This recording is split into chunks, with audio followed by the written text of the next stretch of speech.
Assalamu alaikum、こんにちは。私はイスラム科学の教師です。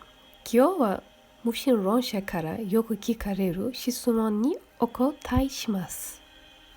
前のビデオで私たちは神が宇宙と人間を創造したと述べました。それも見てください。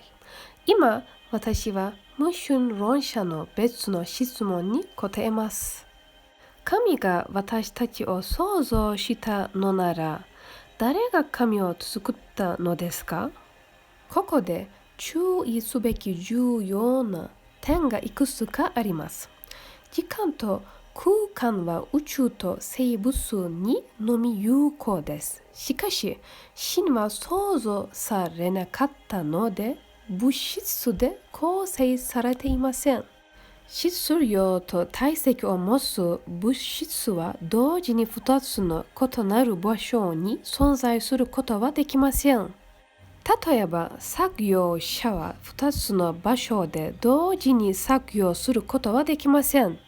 これは人間は原子でできており、体積があるためです。体積と質量が大きいほど、仕事をする能力が低下します。ただし、オブジェクトの体積と質量が減少すると、より多くの作業を実行できます。例えば、太陽光は日本と様々な国に同時に届きます。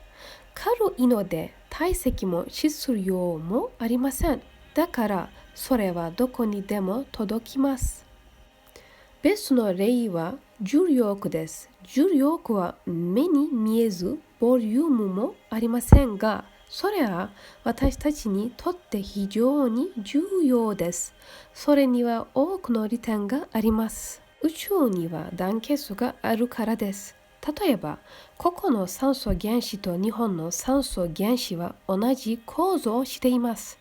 宇宙のすべての原子は同じ法則に従います。言い換えれば、創造主は世界に多くの異なる人々を創造しました。しかし、これらの人々はあなたと同じ資質を持っています。あなたの間には団結があります。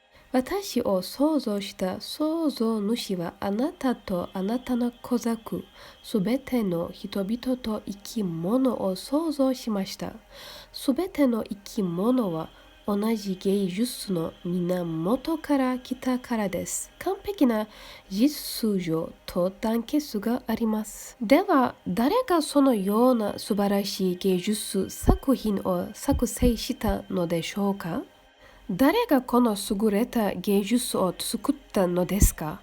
誰がこの宇宙と生き物を同時に創造しているのでしょうか？